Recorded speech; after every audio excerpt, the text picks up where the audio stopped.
ጤና ይስጥልን ታዳሚዎቻችን እንኳን በደህና መጣችሁ። የቀጥታ ስርጭት ፕሮግራማችን ከአፍሪካ ቀንድ ፖሊሲ ማዕከል ሊቀመንበር ዶክተር እስማኤል ጎርሴ ጋር አሁን እንጀምራለን።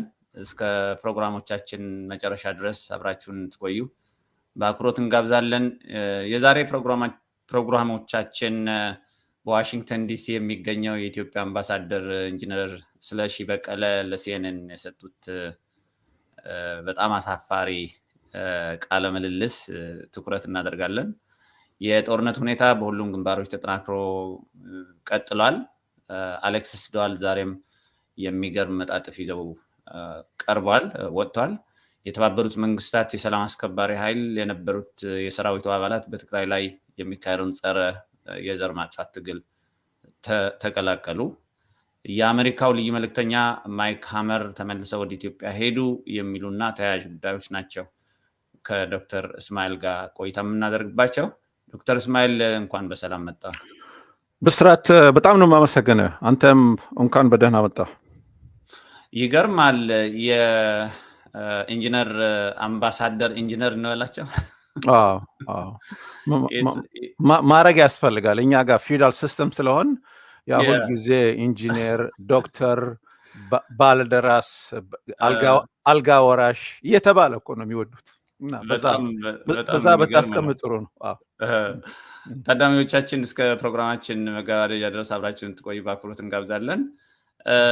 የዶክተር የማን ናቸው? የአምባሳደር ኢንጂነር የእሳቸው ክሊፕ እናሰማና ከዛ በኋላ ተመልሰን እንመጣለን። እንግዲህ Ambassador to the US, Seleshi, Bekele, will let you joins me now live from Washington D.C. Ambassador, really good to see you. Thank you so much for taking the time. And as we just mentioned, there was major hope during the ceasefire there would be a negotiation, a peaceful resolution to the fighting. Could you take us through what kind of talks were being held over this time and what went wrong? Thank you very much, Leni, for giving me the opportunity.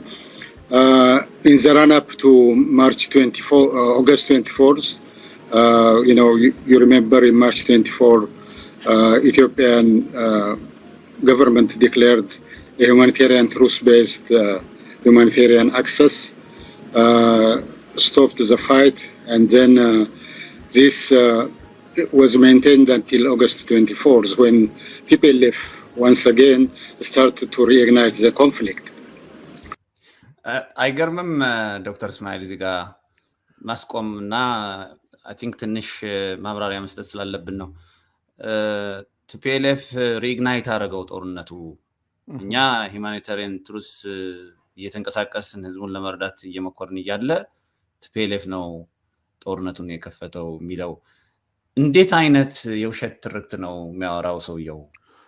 ምን መሰለህ፣ ይሄ አሁን የተጀመረው በአምባሳደር ስለሺ በቀለ የሚታየው አነጋገር እና ከቅድም በፊት ከመግባቴ በፊት ከሳውዝ አፍሪካ ደግሞ አምባሳደር ሙክታር ከዲር በቃ አብዛኛው ናራቲቫቸው የነሱ ምን መሰለህ በመሬት ላይ ስለተሸነፉ በውጪ በዲፕሎማሲ በኩልና በፖለቲክስ በሚዲያ ማኒፑሌት አድርገው they are trying to underscore some political gain። ይሄ ነው ጫወታው አሁን። እና ይሄ ደግሞ ዛሬ የተጀመረ አይደለም። ጦርነቱ ራሳቸው ከመጀመራቸው በፊት እቅድ አውጥተው እንደዚህ በተለይ ኢንተርናሽናል ኮሚኒቲን ሚስሊድ ለማድረግና ለማታለልና ወደ ሌላ መንገድ ለመውሰድ ይሄ የተቀናጀ የተቀመጡበት የተዘጋጁበት ነው እና በምንም የሚገርም ነገር አይደለም። ይሄ ያቃሉ።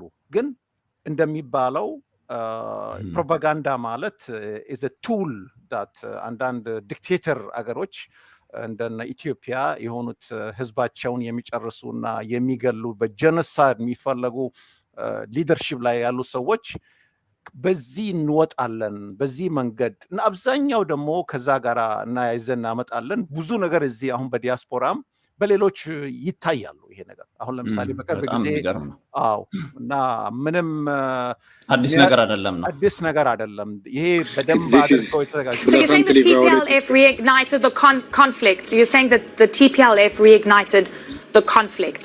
So it wasn't a breakdown in talks. It wasn't a breakdown in talks. Is that what you're saying? Yes, it's not a breakdown in talks. It is basically the attack that was launched from TPLF. You can see, the level of invasion that was covering almost the entire northern Amara region and that of Afar region in two directions. First, then expanded to the 5 different directions. In the run-up to August 24th, basically Ethiopia was working on the peace talk, established the peace committee, led by Deputy Prime Minister and Foreign Minister, and many high officials prepared roadmap actually to sit together and make the peace talk happen. And saying that they are not the ones that reignited this conflict, and we know that this is a delicate moment, so there's going to be finger pointing. But I'm curious, over this time, during the ceasefire, why didn't the Ethiopian government restore critical services? And for people to understand, we're talking about banking, we're talking about telecoms, we're talking about consistent access to electricity, where the reporting that we're hearing is that Tigray was difficult to enter and get out of and almost impossible to send money to. I know aid agencies were able to send food, but I want to talk about critical services and why you didn't restore those. Look, this is in a warring region. There is no peace established in the Tigray region. ተመልከት ዶክተር እስማኤል እዚህ ጋር እንዴ ለምንድን ነው ቤዚክ ሰርቪስስ ሪስቶር የማታረጉት? የራሱ ተጋሩ የገዛ ገንዘባቸው መጠቀም አልቻሉም። ምንድነው ችግሩ ስትለው ይሄ የጦርነት ስፍራ ነው እንዴ ትሰማለህ? ይሄ ሰውዬ ምንድነው የሚያወራው? ስለምንድን ነው እሷ የምትጠይቀው? ሌላ ቤዚክ ሰርቪስስ እኮ ምንም ነገር አያስፈልግም። አዲስ አበባ ያለውን ነገር መክፈት ነው፣ ባንኩን መክፈት ነው፣ ሰርቪሶችን ኤሌክትሪክሲቲ መክፈት ነው፣ ሌላውን መክፈት ነው። ምንድነው እንዴ ምንድነው እያለ ያለው ዶክተር? አንድ እኮ ያኔ ጦርነት አስታውሳለህ፣ በኢራቅና በአሜሪካ ጦርነት ምንም እንኳን የአሜሪካ ጦርነት ባንደግፍም በዛ ጊዜ አንድ አሊ የሚባል ነበረ፣ ኬሚካል አሊ እና ጦርነቱ ሁሉ ቅርቡ የመጣው እኮ ሁሉ ነገር ነፃ አውጥተናል ነበር የሚለው። ኤቭሪቲንግ አንደር ኮንትሮል ነው፣ አሜሪካኖቹን ጨረስ ናቸው። እና የነዚህ እኮ ውሸት አይነት ገበያ ላይ ማቅረብ የሚቻል ከሆነ የውሸታቸው ምንድነው በዓለም አንደኛ መጠን አንደኛ ሊሆኑ ይችላሉ ብዬ ነው የምገምተው። ግን አንድ ነገር ኢቨን በደንብ አድርጎ ማስቀመጥ ያልቻለው በእነዚህ በ5 ነገሮች ከድርድሩ እንዳይደረግ የተደረገው አንደኛ ነገር እንደምናውቀው አንፌደር ሁማኒቴሪያን ይሄ ምግቡ እንዲገባ ነው። ሁለተኛ ደግሞ ቅድም እንዳልከው ኢቨን በሁ ዳይሬክተር አድሃነ በቅርብ ጊዜ አሁን ሐሙስ ዕለት ሲናገር ምንድን ነው ያለው? I can't even communicate with my own relatives. I can't even send, money. ምንም ማድረግ አልችልም። እና በዛ ደረጃ ነው። ዛሬ እንደ ድሮ አይደለም። ሚዲያ ኢንተርኔቱ በደንብ ያቃለለው እና እነዚህ ሰዎች አንዳንድ ጊዜ ውሸት እንኳን ውሸት እውነት ለማስመሰል ይቻላል። ይሄ ኔኬት የሆነ በባዶ ሜዳ የሚጋልብ አይነት ነገሮች ነው የሚያመጡት እና ምንም አይገርመንም። ትልቁም መሰለ አሁን በሶስተኛ ነገር ስለተሸነፉ ነው። ይሄ ነገር ሌላ ነገር አይደለም። በጣም የሚገርም ነው። በጣም እስቲ እንስማው። Basically the government was trying to work out actually a different way of restoring service until the peace gets established and permanent ceasefire established. And among those you can see fuel was being supplied, money was transferred through third parties. There were also other talks how to reestablish the other. I want you to take a listen to what the WHO director has said about the crisis and the severity of what people are going through in Tigray. I want you to take a listen, Ambassador. I can tell you that the humanitarian crisis in Tigray is more than Ukraine. without any exaggeration. Nowhere on earth 6 million people are sealed off. Nowhere. From basic services, from their own money, from telecom, from food, from medicine. This is the worst disaster on earth as we speak. And this is an important statement coming through from Tedros. He also said that he can't send money to his family and that he doesn't know whether his friends and family are alive or dead because he can't establish communications. Is that in your mind something that is top of your concerns for the Ethiopian government? Ethiopian government is equally concerned for the people of Tigray. ተመልከት የኢትዮጵያ መንግስት ኢኳሊ ኮንሰርንድ ነው ለትግራይ እያለ ነው። ይሄ ግን the same government ትግራይን ከምድረገጽ ለማጥፋት ለተቀን እየሰራ ያለ መንግስት ኮንሰርንድ ነው የኢትዮጵያ መንግስት ብሎ ሲናገር ትንሽ አይሰቀጥጠውም ወይ? ትንሽ እንደ ከCnn ጋር እኮ ነው እያወራ ያለው። ከዓለም ጋር እኮ ነው እያወራ ያለው። የዓለም ህዝብ እኮ ዋች እያደረገው ነው። CNN ላይቭ እኮ ነው። ይሄ ያስኬዳቸዋል ወይ? እንዴት ነው ይሄ ዝም ብለህ እየካድክ እንዴት ብለህ መቀጠል ትችላለህ? እንዴት ሊሆን ይችላል? አንደኛው ብስራት ማወቅ ያለብን እዚህ ላይ አሁን እነዚህ the last breath of state የሚባል የመጨረሻ ኦክሲጅናቸው እያለቀ ነው። የነሱ ስቴቱ ራሱ ፌልድ ስቴት ሆነዋል። በቃ አልቆለታል የኢትዮጵያ መንግስት ሁሉም ቦታ አሁን ከመግባቴ በፊት በኦሮሞ ህዝብ ላይ ከ375 ኪሎ ሜትር የሚገኝ ከተማ 40 ኦሮሞች በፋኖ ነው የተረሸኑት።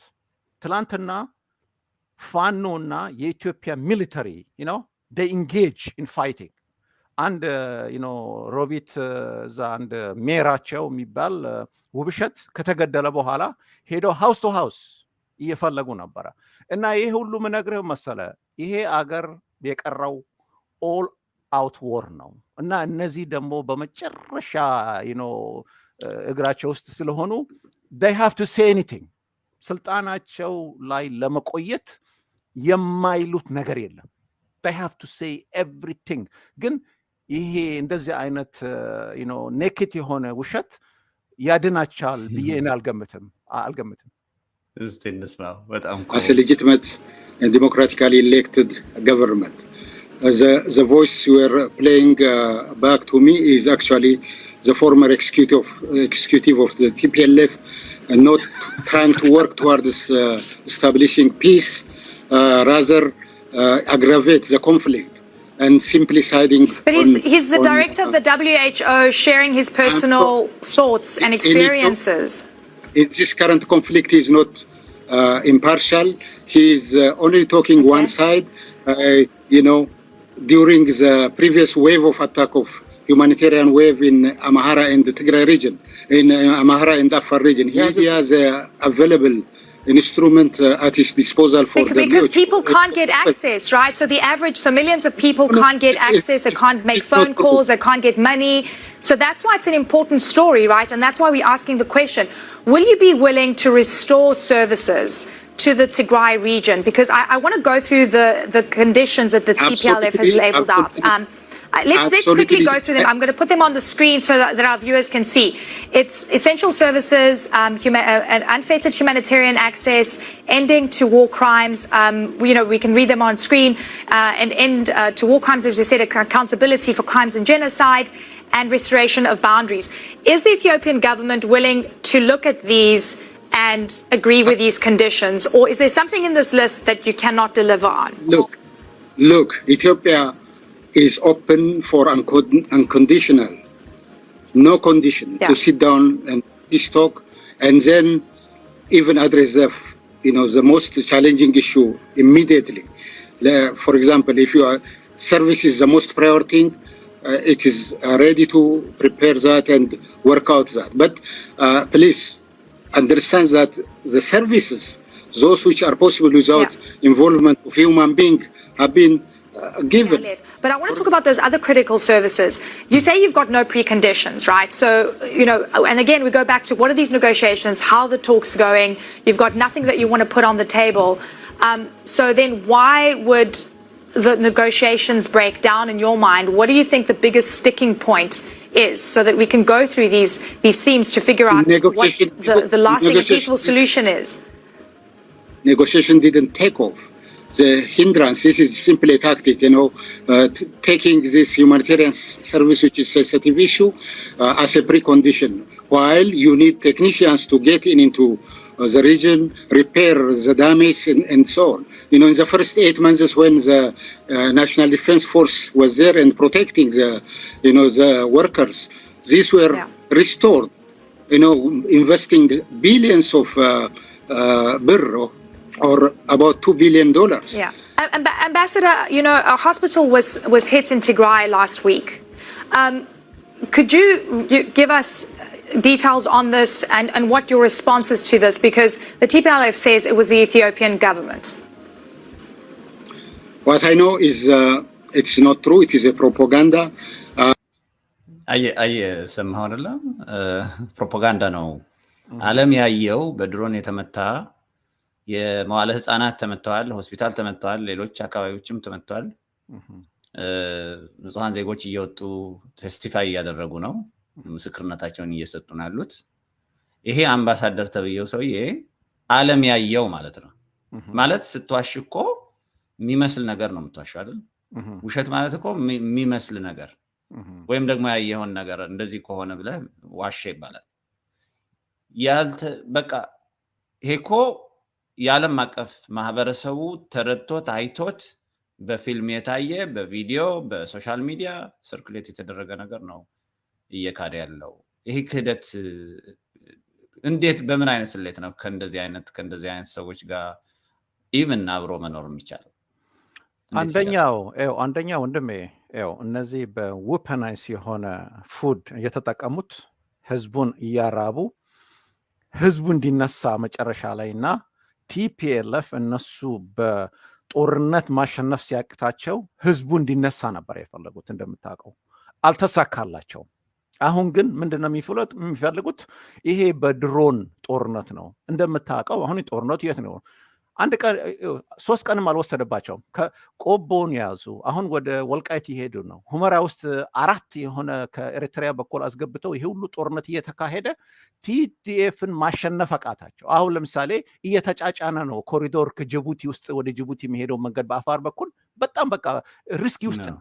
ይሄ ሁሉ የሚታየው መሰለ የቃላቶች ጨዋታ ነው። የቃላቶች እየለዋወጡ አሁን ኔክስት አሁን እንስማና የሚያስቀው የኤርትራ ሁኔታ ትሰማለህ። በጣም የሚያስቅ ሁኔታ ትሰማለህ። የሚገርም በጣም hospital was not hit, but what happened is actually. So who do you think did it? Let me tell you the real story. The human wave invaded Amhara and Tigray and Afar. ማነው ሆስፒታሉና መዋለ ህፃናቱን የመታው ብላ ስጠይቀው በሂውማን ዌቭ ነው ወደ አፋር የገቡት ይላል። I'm asking about the airstrike on a hospital. Could you tell us whether the Ethiopian government was involved in that airstrike? I don't know where you get this information on airstrike, but I haven't got this information that the airstrike went into hospital, hitting hospitals. The hospital tweeted about this and said Sorry, sir, Ambassador, just to give you context, I apologize for interjecting. We were showing visuals about this. So the hospital actually tweeted there was an airstrike and it was struck down, and we're showing visuals of the destroyed building, and we can see the images here, and that was in Bekele. I want to quickly move on because we've got so much to talk about. Is Eritrea involved in fighting in the north? Not at all. We don't have information on that. Do you want Eritrea involved in this fight? Do you condone Eritrean forces involved? And if they are, and not to your knowledge, but say they are, what will the Ethiopian government do? What is your then stance on Eritrea getting involved? Between Eritrea and the rest of Ethiopia, except the Tigray region, there is Tigray region itself. Ethiopia has no access to look at those issues you are alleging, but the truth is. Ambassador, I want to ask you, you're the ambassador to the United States and having conversations with the US as well. This has had a big economic toll on Ethiopia. From what we understand, you've lost some donor funding as well. What is the relationship with the US right now? You've had conversations as well with the Assistant US Secretary of State. Could you take us through what the messaging is in terms of creating a lasting peaceful solution to this? In terms of lasting peaceful solution, instead of appeasing this or that, tell exactly what is happening in this third round of attack. Condemn TPLF so that they come back and sit for the peace talk. That will be the solution for this difficult third round of war. We are discussing on various issues. Of course, we explain, a government which has got huge responsibility in terms of protecting, in terms of Ambassador, sorry, one last quick question. You say you have no preconditions. Would you want to see the complete dissolution, dismantling, surrender of the TPLF? That would be, part of the peace talk. It's not, to. So that is a condition then that you would have. You don't have that condition, or you would want that condition? We don't have any condition for peace talk. We have open heart. Okay. Just we have to sit Ambassador, down. thank you very much. I appreciate it. I know it's a complex conversation. There's so much to go through, and I really appreciate you. በጣም የሚገርም በጣም ኢንሴን የሆነ ሰውዬ አገሪቷን 26 እና ከ26 በላይ ኤምባሲዎች የሚዘጋ መንግስት እንደዚህ አይነት ዶማ የሆነ ሰውዬ እዛ ማስቀመጡ አይደንቀኝም። እኔ የሚጠየቀው ሌላ ነገር ነው፣ የሚመልሰው ሌላ ነገር ነው፣ እሷ የምትጠይቀው ሌላ ነገር ነው። ስለ ሆስፒታል፣ ስለ ኪንደርጋርደን የተመታው በድሮን ትጠይቀዋለች። ሂውማን ዌቭ ነው የመጣብን፣ ቲፒኤልኤፍ ነው ጦርነቱ የከፈተብን፣ ወደ ሌላ ነው የሚሄደውና እንዴት what a pathetic እንዴት አሳዛኝ ነገር መሰለ። ይሄ በጣም እንዴት አሳዛኝ። እንደዚህ አይነት ሰው በዲፕሎማቲክ ኮሚኒቲ ማስቀመጥ ማለት አገሪቷ ምን ያህል እንደተቀበረች ነው የሚያሳየው እና በጣም ያሳዝናል። ጎሄድ ይሄንን እንቋጨውና ወደ ሌላ እናልፋለን። ብስራት አንዳንድ ጊዜ እኮ ስላንተ ማወቅ ከፈለኩኝ I have to know who is your friend, ከአቢ መንግስት የሚመጡ ሰዎች ታውቃቸዋለህ። አንሲዘንድ የሆኑ ግሪን አንኩክ የሆኑ በዲፕሎማሲ ወርልድ ናቸው የሚሆኑት። አሁን ለምሳሌ ስለ ቲፒኤልኤፍ በፕሪኮንዲሽን ላይ ቲፒኤልኤፍ ሴትዮዋ የጠየቀችው ቲፒኤልኤፍን እዛ ውስጥ እንዲጠፋ ነው የምትፈልጉ ብሎ ስጠይቅ ሌላ መልስ ይሰጣል። አልገባው። ይሄ ነው ችግሩ። እና ምን መሰለህ ታደሰ ወረደ በደንብ ተናግሮ ነበረ ያለፈው ጊዜ አንደኛ የኤርትሪያን የኢትዮጵያን ቴሪቶሪያል ኢንቴግሪቲ ኢቨን ምንድነው ቫዮሌት አድርገው የጋበዙ ምንድነው ኢቨን ከሶማሊያ የመጡ ወታደሮች ነበሩ። የኢትዮጵያ ምንድነው ሶ ኮልድ የሚባለው ሚሊታሪ አላቅም እኮ አለ ኤርትራ መውረሯን have no information። አዎ ግን ጦርነቱ ምን መሰለ ትላንትና the White House press ካተሪን ፕሬስ ሴክሬታሪ ካሪን ዣን ፒየር የምትባል ሴትዮዋ ምንድነው ያለችው? በአስቸኳይ ከኢትዮጵያ ኤርትራ መውጣት አለበት ነው ያለችው። ጦርነቱ መቆም አለበት ነው ያለችው። ለዚህ ነው ወደ ሁለተኛ ወደ አሁን ስለ ማይክ ሃመር ስንሄድ በደንብ አድርገን አናሊሲስ እናደርገዋለን። እና what I'm trying to say እነዚህ ሰዎች ቀደምም እንዳልኩት ሁለት ናቸው እዚህ የሚካሄዱት። ዛሬ ተመልከት፣ ይሄ ጦርነቱ ተመልከት።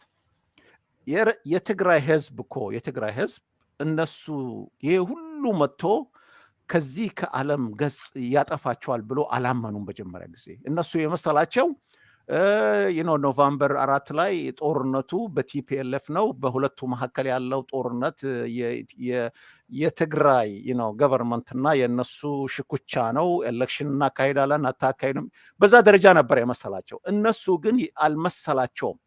ይሄ ምንድነው የወለደው? አሁን ምናየው 900,000 ወታደር ዛሬ እህቱም የተደፈረች ወንድሙ በፊቱ የተገደለው እናቱ የተገደለችው ያ ሁሉ ሬጅ ተነስተው ዛሬ አንድ አለ እግዚአብሔር ይማረውና የሞተው አንድ አለ በጦርነት ውስጥ ምንድን ነበር የሚለው መብረቃዊ ምንድነው እንደ ቪየት ኮንግ የሆነ ያው በዓለም ደረጃ ይሄንን ነው ብስራት በዚህ ነው የምጨርስልህ በዓለም ደረጃ አንድ ጊዜ ህዝብ ተሸንፎ አያውቅም አሁን ቪየትናም ያው ትልቅ አሜሪካ በቦምብ በቃ ናዳውን አውጥቶ መጨረሻ ላይ ግን የቪየትናም ህዝብ አሸነፈ ከዛም በፊት ከፍሬንች ፍሬንች አሸነፉ የትም ቦታ በዓለም ብትሄድ አሁን ኩባ ለምሳሌ እኛ ይሄ ኮሙኒዝም ምናምን ይሄ ሌላ ጨዋታ ነው የነ ቬኔዙዌላ ተመልከት የነ ቅርብ ጊዜ አሁን ኤሌክሽን የተደረገው ምንድነው የጉያና ተመልከት እነዚህ ሁሉ ህዝብ እኮ ከተነሳው እኮ አንተ ኔቲቭ ኢንዲያን ምናምን የተባልክ አሁን ትልቁ ችግሩ ምን መሰለ ሁልጊዜ ይሄን ነው የምደግመው why they are attacking ለምንድነው በትግራይ ህዝብ ላይ ይሄ ሁሉ ጦርነት የሚካሄደው 1943 ላይ ታሪክ ብታነብ ኃይለ ሥላሴ እንደ ዝናብ ነው ያዘነበው ይሄ ቦምብ በትግራይ ህዝብ ላይ ትግራይ ሁልጊዜ የሆነችው ኢትዮጵያን የምታደን ጌትዌይ ነበረች ከሱዳን በኩል ከሁሉም በኩል ከ18ኛ ክፍለ ዘመን ጀምሮ እስከ ዛሬ ድረስ ጦርነቱ የትግራይ ህዝብ ሁሉ ተሸክሞ ዛሬ የሚገርም ከውጪ ወራሪ ተብሎ ሌላ ይመጣል ባህል ሲጠበቅ ዛሬ ከራሱ ወንድምና እህት የሚባሉ ሰዎች እንደዚህ አይነት ጦርነት ሲመጣ እንደነ ሳዲስት የሆነ ዲክቴተር የሆነ ሰው በላ የሆነ እንደ ኢሳያስን ጋብዘው የሰው ደም በቃ የሚታየው ሰውዬ እና ይሄ ማድረጋቸው እኮ አንዳንድ ጊዜ እኛ ምንም አይገርመኝም እኔ በዚህ ምንም አያስደንቅም በጣም የሚገርም ነው የጦርነቱ ሁኔታ በሁሉም ግንባሮች ተጠናክሮ ቀጥሏል ዲማ የሚባል አካባቢ ተይዟል እና ስክሲድ እያደረገ ነው ቲዲኤፍ ሌላው ነገር ደግሞ የአሚሶን አባላት የተባበሩት መንግስታት ድርጅት የጸጥታው የሰላም አስከባሪ ኃይል የነበሩ ተጋሩ እንደሚታወቀው ወደ ሱዳን አሳለም ጠይቀው ከሰላም የሚባል አካባቢ ነበር ይኖሩ የነበሩት ከዛ በኋላ አሁን በትግራይ ላይ የተካሄደ ያለውን በትግራይ ላይ ጸረ ትግራይ የሚካሄደውን የዘር ማጥፋት ዘመቻ ለመመከት ተቀላቅሏል ትግሉን ተቀላቅሏል ብሎ ብሉምበርግ አውጥቶታል አይተው ነበር እሱ አይቻለሁ አው ከ500 በላይ የሆኑት የኤክስ ፒስ ኪፒንግ ፎርስ በሱዳንና ሳውት ሱዳንና ሱዳን ማከለ የነበሩት ስቴሽን አውቀው ነበር ድሮ ከ3 ወር በፊት ነው መሰለኝ እምቢ አሉ ወደ ኢትዮጵያ ለመለስ እና እዛ አሳላም ጠይቀው እነሱ ብቻ አይደሉም አሁን የትግራይ ወጣት እዛ የነበረው ህዝብ ደግሞ መሳሪያ መሸከም የሚችል ሁሉ ወደዚህ ነው አሁን የመጣው ግን ሱዳን ምንድነው ያለው እኛ ምንም ያስገባነው ነገር የለም እነሱ ቢገቡ ደንታቸው ነው ያሉት እና we are not in this business ነው ያሉት ነገሩ ምን መሰለ አሁን ያው ትልቁ ጦርነት ያው አራት በኩል ነው የተከፈተባቸው በሁመራ አካባቢ እነሱ የሚፈልጉት መሰለ በዚህ በቆቦና በታች በዚህ በወልቃይት በሳውዝ በኩል ሲሸነፉ አሁን ወደ ኖርዝ ዌስት እንደገና ፍሮንት ለመክፈት ነው ግን ጦርነቱ መሰለ ያ በር ይከፈታል ደግሞ ያ ኮሪዶር ከተከፈተ ለትግራይ ህዝብ በቃ እና በዚህ በኩል ደግሞ ጫና ከፈጠሩበት የጅቡቲ ኮሪዶር ይሄ ነው ትልቁ ስትራቴጂ ለዚህ ነው አሁን ያው በዚህ በጄት ያስነሱ ድሮን የወሰዱ የመጨረሻቸው በቃ እየተፈረዱ ግን ጦርነቱ ደግሞ ሌላ አንድ ጥሩ ነገር የሚካሄደው መሰለ በዓለም ደረጃ ዛሬ አሁን ብታይ የኢንተርናሽናል ኮሚኒቲ ዛሬ በሁለት ነገር ማየት እንችላለን አንደኛው የማይክ ሀመር ወደዛ የሚሄዱ አሁን ዊኬንድ አሁን እያወራን እየሄደ ነው ወደዛ እና ምንድነው መሰለ በጥሩ አይነት ስትራቴጂክ ፖዚሽን ነው የምትሆነው ቲዲኤፍ የወልቃይትን ይዛ የቆቦን ይዛ ሌሎችን ሁሉ በደንብ አድርጋ ከያዘች በኋላ ወደ ድርድር ስትመጣ አሚኒሽን ይኖራታል ማለት ነው። አሁን ትልቁም መሰለ ሂስቶሪካሊ ይሄ የወልቃይትና ሌላ የትግራይ በኩል የነበረውን እነሱ በህገ መንግስት እንኳን እምቢ አሉ። የምግቡን ተው የሌላውን ሁሉ የሚወራው በዓለም የሚያውቀው ተው እና 4ኛው ደግሞ የኤርትራ እዛ ውስጥ መግባቱ ነው። እንደገና ደግሞ ታስታውሳለህ ስንት ጊዜ ነው ሲጠየቅ ኢቨን በዩናይትድ ኔሽን ሴክሬታሪ ጀነራል አብይ ጋር ደውሎ እንዴት ነው ወታደሮች አሉ የኤርትራ ቢለው ኖ የለው ምንም የለው እና ኢቨን ያለፈው ጊዜ አንዳንዶቻቸው ምንድነው ይሄ በኢነር ሰርክል በዲፕሎማሲ በኩል እንዴት ነው ለምንድነው ይሄ የዩኤን ሴክሬታሪ ደብረጽዮን ጋር ደውሎ ለምንድነው ከአብይ ጋር ያልተነጋገረው ሲባል አሁንማ ጆክ ሆኗል እኮ do you want to hear another lie ነው ያሉት። ኔክድ ላይ ከሱ ለመስማት እኮ አንድ 3 ጊዜ እኮ እድል ሰጠው እና ሌላ ደግሞ ቅርት አድርግልኝና የሴኩሪቲ ካውንስል በዩኤስ በፍራንስ በዩኬ በአየርላንድ በኖርዌይ ስብሰባ ተጠርተዋል። አሁን this Thursday upcoming እና ዓለም የሚያየው መሰለ ቲዲኤፍ እንዳሸነፈ ነው የሚታወቀው። እነዚህ ሰዎች ድርድርን እምቢ ብለው ያለፈው ጊዜ ኢቨን አልጄሪያ ሲሄድ ምንድነው ያደረገው? የአብይ መንግስት አብይ ራሱ አልጄሪያ ሲሄድ ለሁለት ነገር ነው ሄደው። አንደኛ ነገር ያው ኢጅፕትን አሁን በእኛ ለህዝብ ሲነግሩን እንደነ ደመቀ መኮንን እዛ ላይ ወጥቶ ያውና 3ኛ ሙሊ ተደረገ ብዳምን ብሎ ያወሩልሃል። በሌላ በኩል ደግሞ ስታይ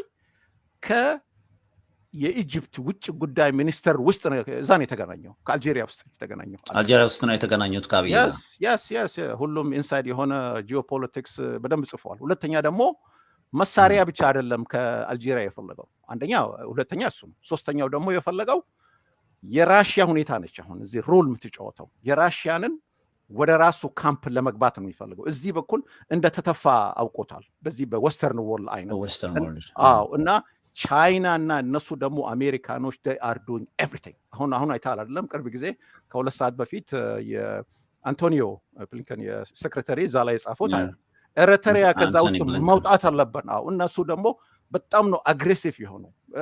ሌላ ደግሞ ትልቅ ለቲዲኤፍ ጥሩ የሚሆነው መሰለኝ የሳውዝ አፍሪካ ፕሬዚደንት አሁን ቅርብ ጊዜ ወደ ዋሽንግተን ይመጣል።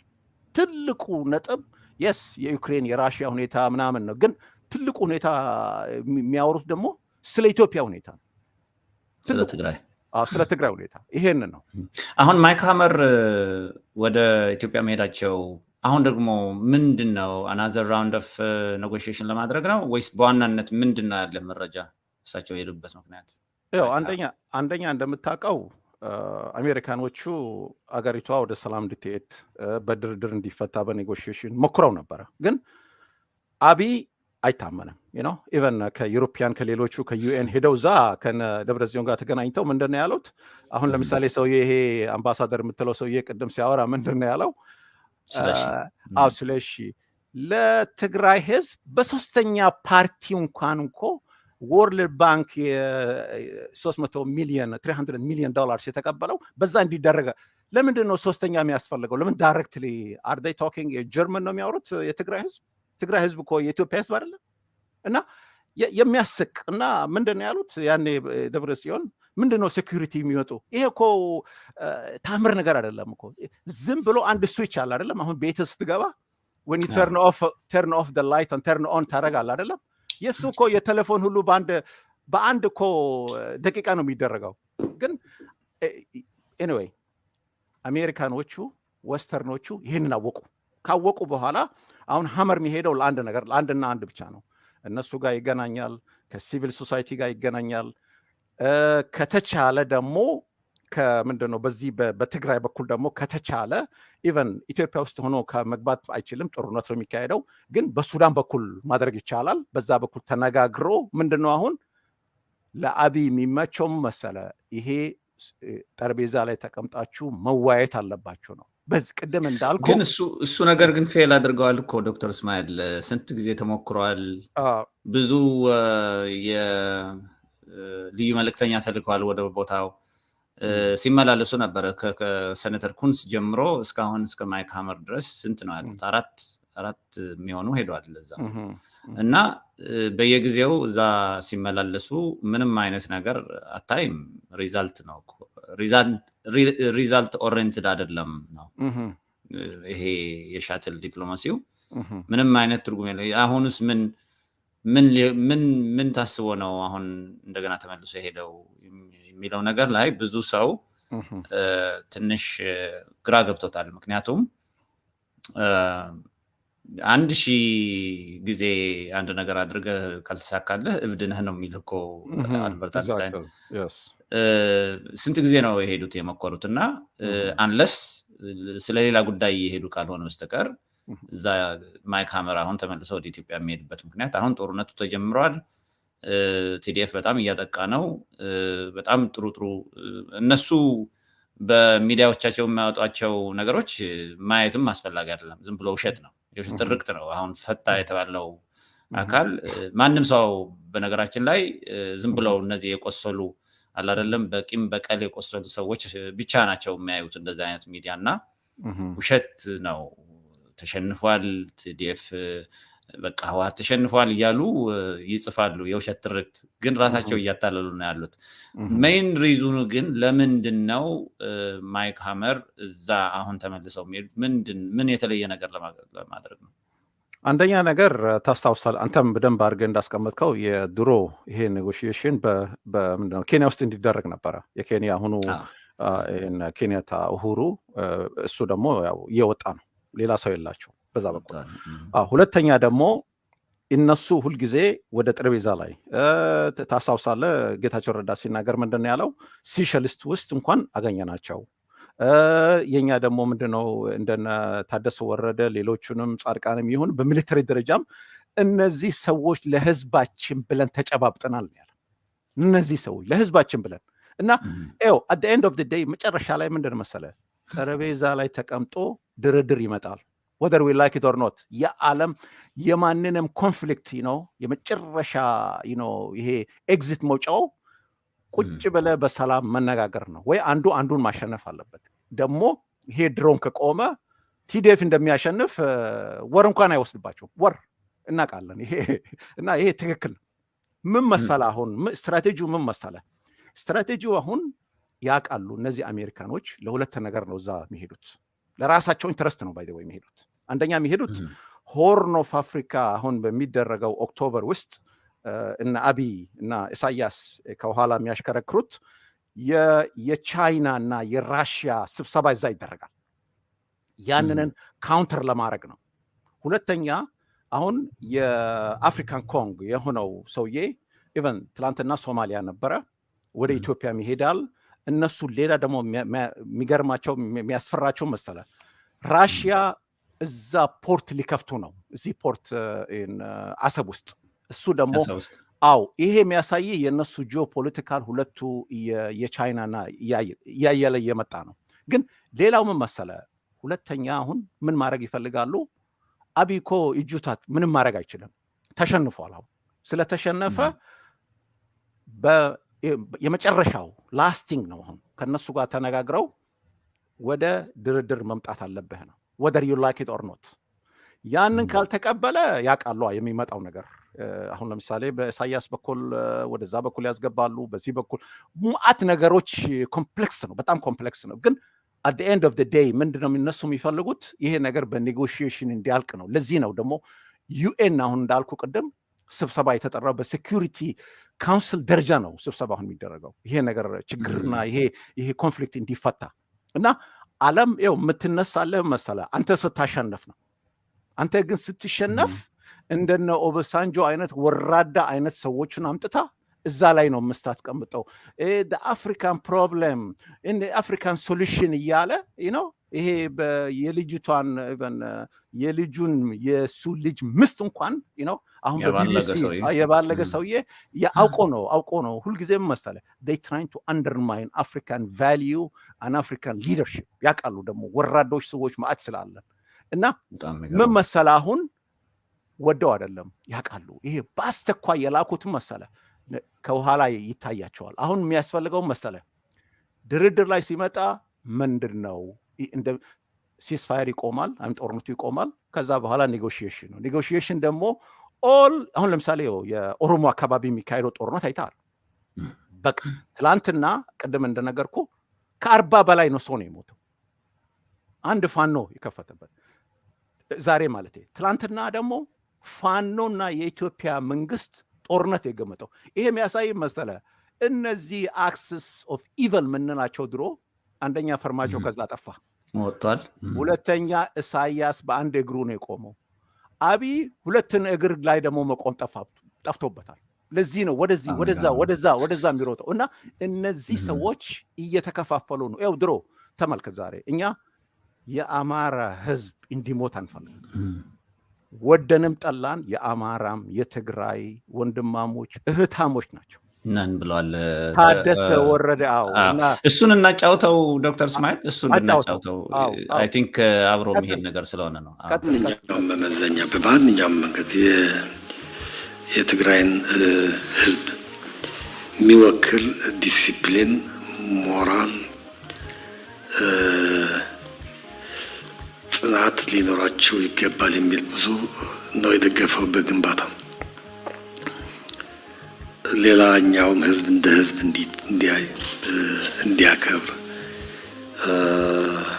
እና ጠላት ያደረጉት ተግባራት ወይ ጠላት ሰራዊት ያደረጉት ተግባራት በምንም መንገድ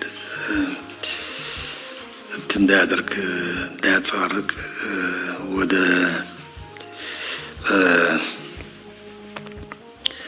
የብቀላ ነገር አይነት ስሜት እንዳይኖረው ብዙ ነው ያስተማረው ህዝቡ።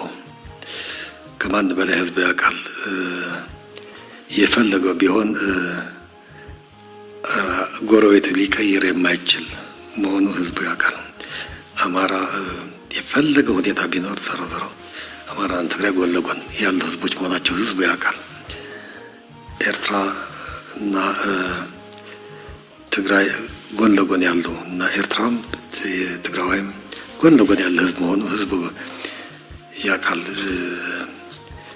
ብቻ ሳይሆን የተሳሰረ መሆኑም ያውቃልና ሰራዊቱ ኢሞሽኖቹ፣ ስሜቶቹ እንዲያደርግ ህዝቡ ከፍተኛ አስተዋጽኦ ነው ያደረገው። በአጠቃላይ በዚህ ዝግጅታችን የትግራይ ሰራዊት የትግራይን ህዝብ እንዲመስል ለማድረግ አነሰን በዛ ማስችለናል የሚል እምነት ነው ያለን። ትግራዋይን እንዲመስል የትግራይ ህዝብ እንዲመስል ነው፣ ሌላ እንዳይመስል የትግራይ ህዝብ እንዲመስል እና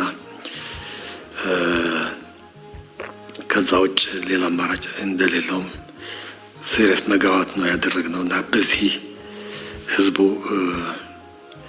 ይህን ጨርሶ ይህን ተዘጋጀው፣ ግን ችግሩን ደግሞ እንደምትፈቱት አረጋግጣችሁ ቀጥሉ እና ፍጠኑ ነው ሲል የነበረው እና በግንባታው የራሱ አስተዋጽኦ ነው ያደረገው ህዝቡ። በጣም የሚገርም ነው። ይሄ ወርቅ የሆነ ከአንድ የጦር መሪ ይገርምሃል። ብዙ ጊዜ የጦር መሪዎች በጣም ጠባጫሪዎች ናቸው ይባላል። ብዙ ወደ ጦርነቱ ወደ ሌላው ነገር ወደ ኮንፍሊክቱ ነው ብዙ ፎከስ የሚያደርጉት።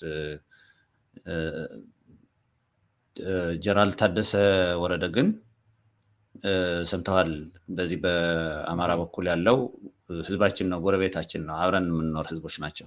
ሪያሊቲ እሱ ነው። በነገራችን ላይ አውት ኦፍ ፍረስትሬሽን አውት ኦፍ ያለው ጭንቅ ታሳቢ እያደረግን አንዳንድ ጊዜ በዛም በዚህም ጥራዝ ንጠቅ ይነገራል እንጂ አት ኤንድ ኦፍ ዘ ዴይ ሪያሊቲው እሱ ነው።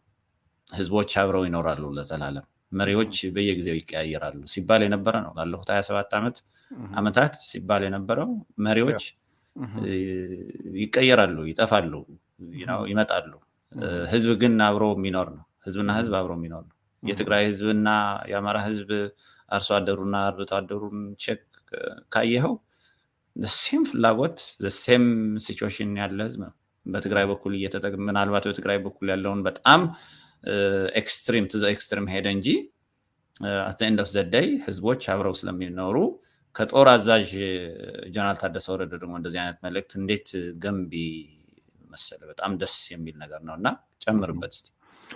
ምን መሰለህ ይሄ እኮ ከራሳቸው ርዕዮተ ዓለም ከመሪያቸው ነው የሚነሱት እንጂ እንደዚሁ ከመሬት ወይ በስሜታዊ ተነስተው አይደለም። እና ሁልጊዜ እነሱ የሚያስቡት ድሮ እንደምነው እናንተ አሁን ዛሬ ጦርነቱ ለምንድን ነው የተጀመረው? ጦርነቱ ዛሬ በአሃዳዊ እና በእነ ኃይለ ሥላሴ አይነት መንግስት ለመመለስ የሚፈልጉና እንደገና ሪስቶር ለማድረግ እና በፌዴራሊስት መካከል ነው ያለው ጦርነቱ፣ ሌላ ነገር አይደለም። የአይዲዮሎጂ ጦርነት ነው።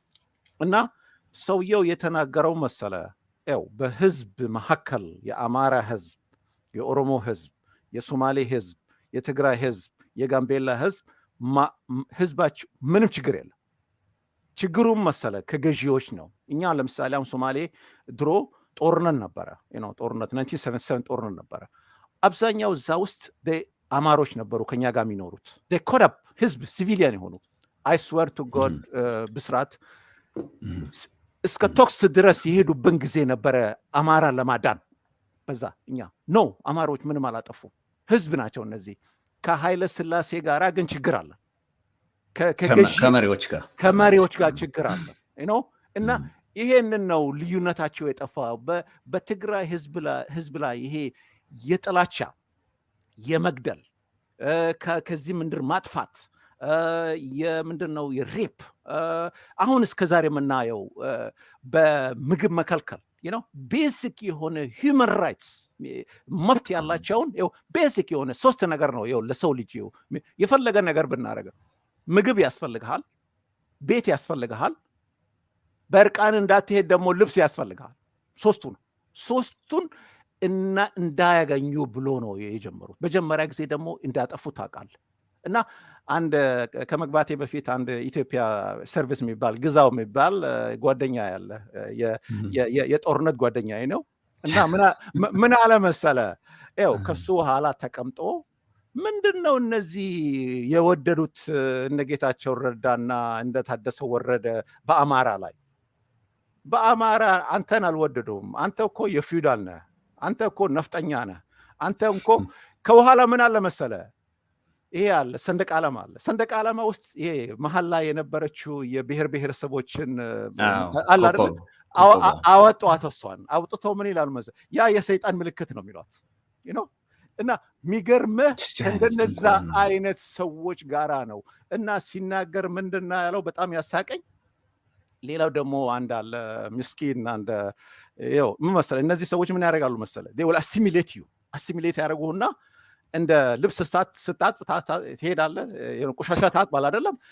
እነዚህ ሰዎች እኮ አሁን እንደነ አጌና የሚሏቸው አለ እዛ ውስጥ እና የራሳቸው እንደነ ማን ነው ይቅርታ አድርግልኝ ስም ማንሳቴ ግን they are even suffering ስለራሳቸው አይደንቲቲ።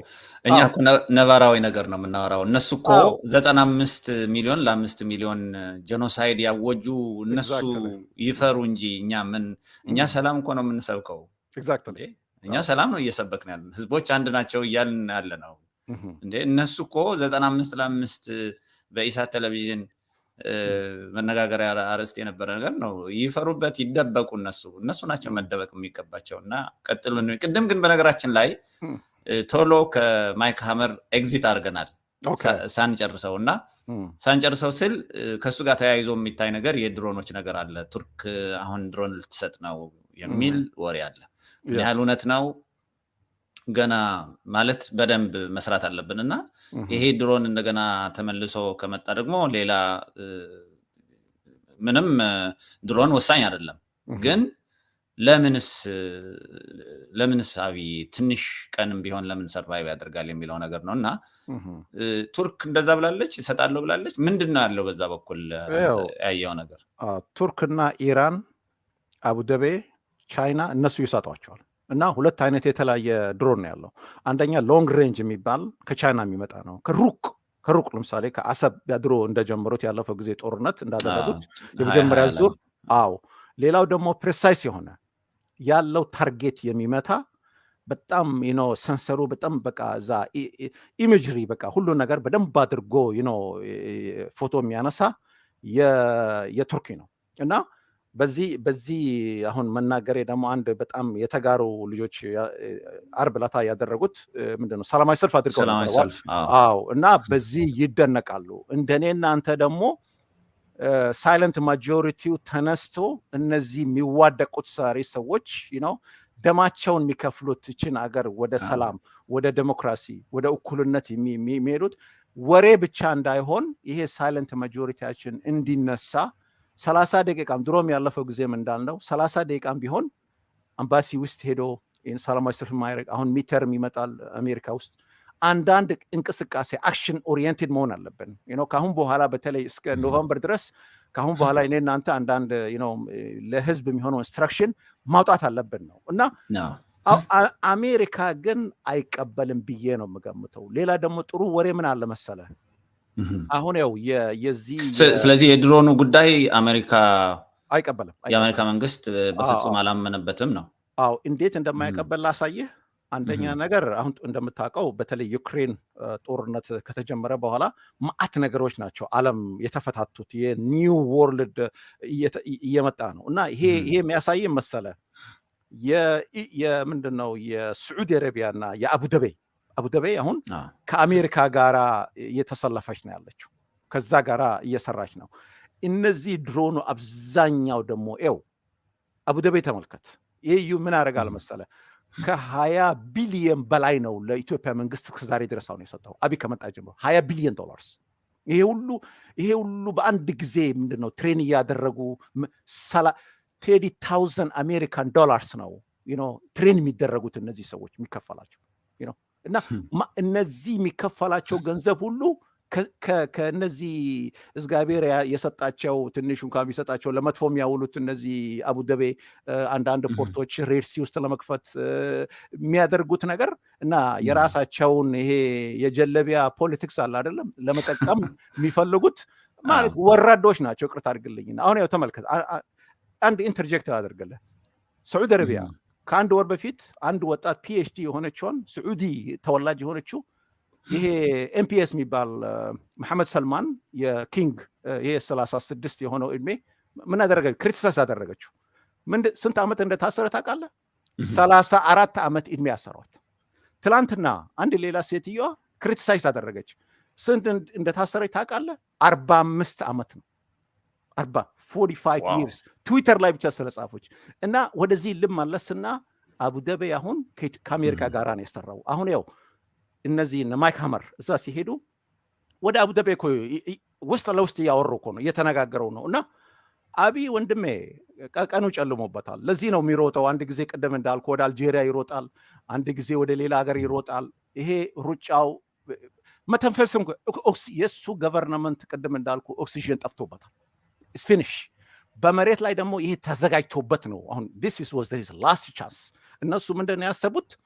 በጦርነት እናሸንፋቸዋለን፣ እናንበርክካቸዋለን፣ ምንድነው ይመጣሉ።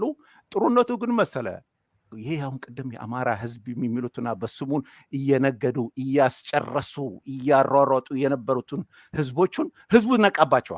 አሁን ተመልከት፣ ፋኖ የሚባል ሁሉ ድሮ ያሳሳቷቸው ትላንትና ቅድም እንዳልኩ እየተዋጉ ነው። ፋኖና የኢትዮጵያ መንግስት ተብየው እየተዋጋ እኮ ነው ያለው። 5,000 ፋኖ አስረው እስር ቤት ውስጥ አስገብተው ኮርት ላይ ቀርበው የለም። አሁን ለምሳሌ ወንድሜ አበበ በለው እሱን ሁለቱንም ወንድሞቼ አበበ በለውና ግዛው መጠይቃቸው መሰለ ምን ይላሉ መሰለ ስለ ሶማሌ ሪጅን ሲያወሩ ከሶማሊያም እኮ ጥሩ ሰዎች እየመጡ ነው። ሶማሊያ አይደለንም ወንድሜ፣ ሶማሊያ ራሱን የቻለ ገቨርንመንት ነው። ስሙን እንኳን አያውቁም ወንድሜ፣ ስሙን እንኳን አትሊስት ስለ ህዝቦች ቢማሩ ስለ ይሻላቸዋል። እና what I'm trying to say here is ህዝቡ ወንድሜ ህዝቡ የትግራይ ህዝብና የአማራ ህዝብ they are condemned to live together።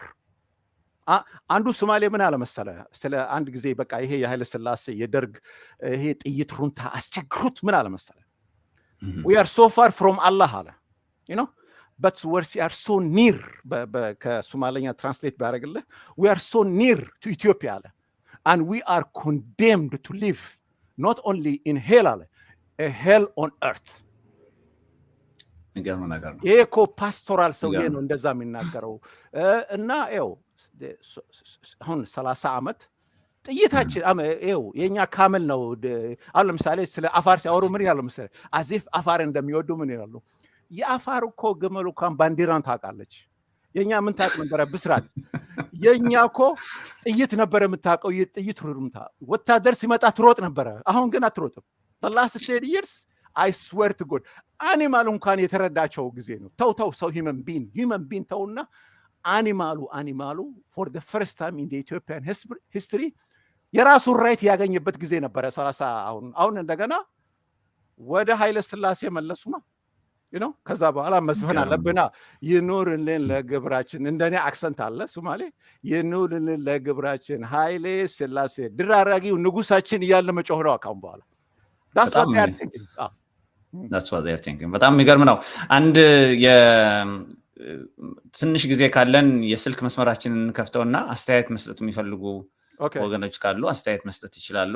ግን የአሌክስ ዱዋል ፕሮፌሰር አሌክስ ዱዋል ደግሞ እንደገና አሪፍ መጣጥፍ ይዘው ወጥቷል። ዛሬ ይዘውት የወጡት መጣጥፍ ስለ ኢሳያስ አፈወርቂ ነው። ፓራያ ይሄ ምንድነው? ወደ ስቶን ኤጅ የመለሰ እቺን ሀገር ኤርትራ የምትባል ሀገር ህዝቡን የጨረሰ የጨፈጨፈ እንደሱ አይነት ጨካኝ በዚህ ምድር ለማግኘት በጣም እንደሚቸገሩ እና ሰፋ ያለ መጣጥፍ ጽፈዋልና እሱን አይተው ከሆነ ምን አስተያየት አለ ስለ ጽሁፉ?